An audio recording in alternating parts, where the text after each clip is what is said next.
knowledge about the causes of learning dysfunction have been rapidly increasing over the past century. Groundbreaking work by Alexander Luria, a Russian neuropsychologist, established that several different areas of the brain interacted to perform complex mental operations such as reading, writing, and mathematics, and that individual brain areas play very specific roles during that operation. Psychologist Mark Rosenzweig of Berkeley found compelling evidence that demonstrated the theory of neuroplasticity, that nerve cell activity might produce changes in the function and structural wiring of the brain. By proving that the brain can be modified, the question arose, why should educators use compensation as if impairment were an unchangeable fact of life? The woman who combined the works of these two researchers into a program of treatment was Barbara Arrowsmith Young. What makes her case unique is that she herself suffered from several learning dysfunctions but identified the mental capacities that were weak and then created exercises that strengthened those weak areas of the brain. Barbara has identified 19 specific learning dysfunctions which can be addressed by her program's methods.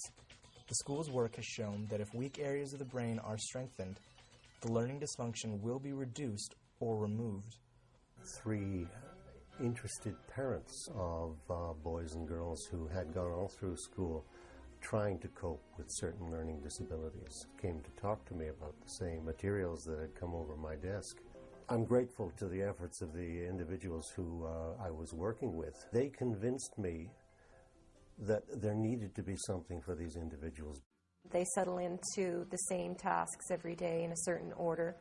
Some students working on computer programs, some students working on written programs, some students working on auditory programs, and then every 40 minutes they switch.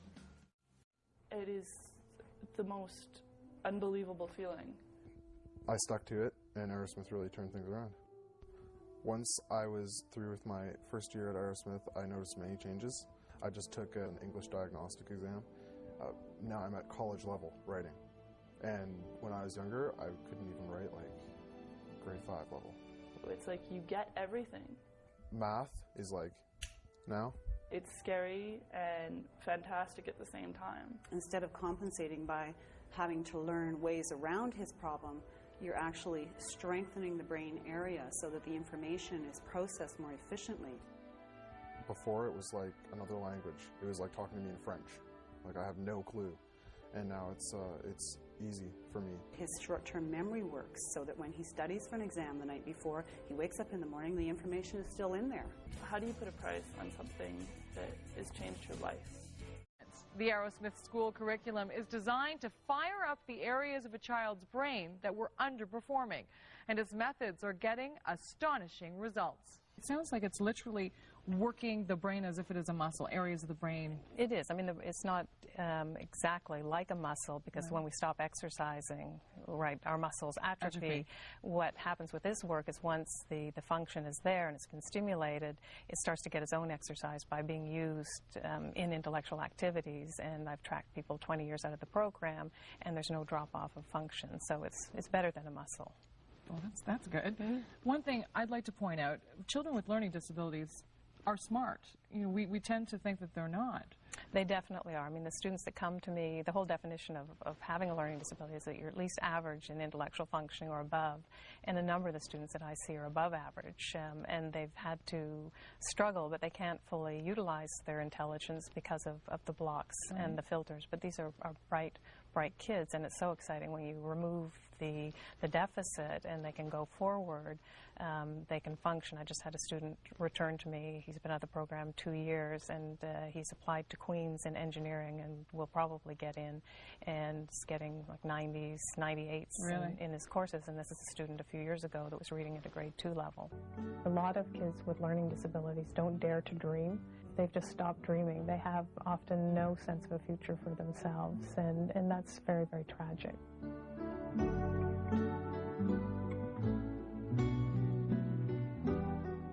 You know, there were lots of people with learning disabilities who went on to be very successful. I'm thinking about Sir Winston Churchill and John Lennon.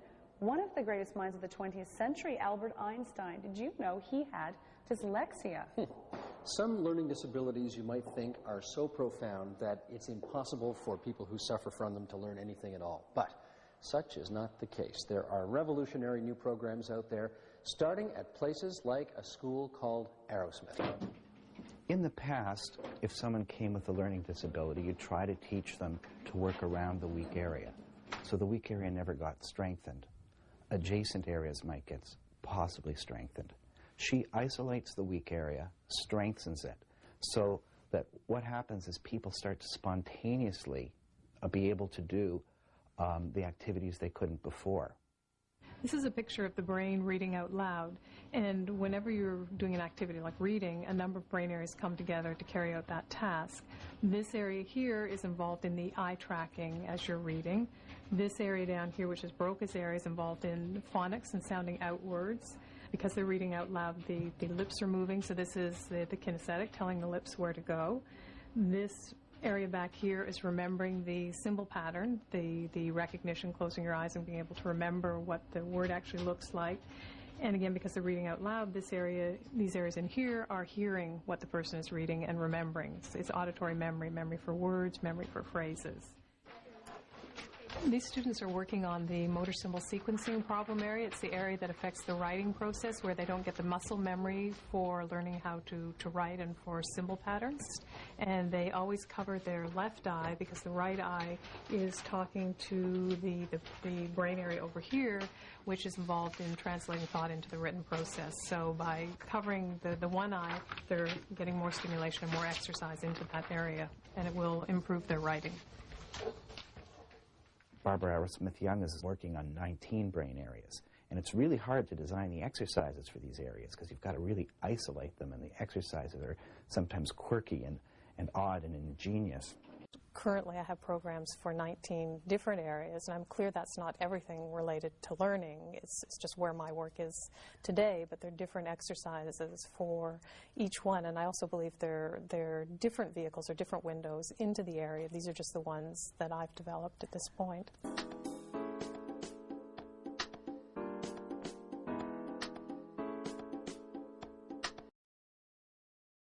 The power of this kind of work, and there's some other programs that do similar kind of work, is that it's the whole capacity for learning in the area changes. So if you're working on visual memory, it's not that just the child is getting better at spelling, but if they're looking at a chemical equation, they can visually memorize it. Like the whole range of that function changes. And I mean, to me, that's the power of the work. In math before, I wasn't really working at my grade level, but I saw on my report card that now I'm working at like a grade 5 level for math, which is good. So, I've improved a lot in practically everything. His parents say they were skeptical at first, but they say they can't dispute the changes, including those in Jeffrey's demeanor. We're so pleased with it. His attitude changed overnight, and we kept on thinking, okay, is it going to last? Is it real? And it has. I mean, he's a new boy. He's happy. He laughs. He would have been a D, a C student, would have struggled, and would have been difficult for him. And he would have really got to a passion where school gets a little more challenging, as we all know, as we move along. It would have been a very difficult place for him to be. Sure, they might have put him in smaller classes or tried to give him assistance, but they didn't know how to deal with the problem. They were just guiding it along, but not focusing on the problem. And that's what Arrowsmith knows how to do.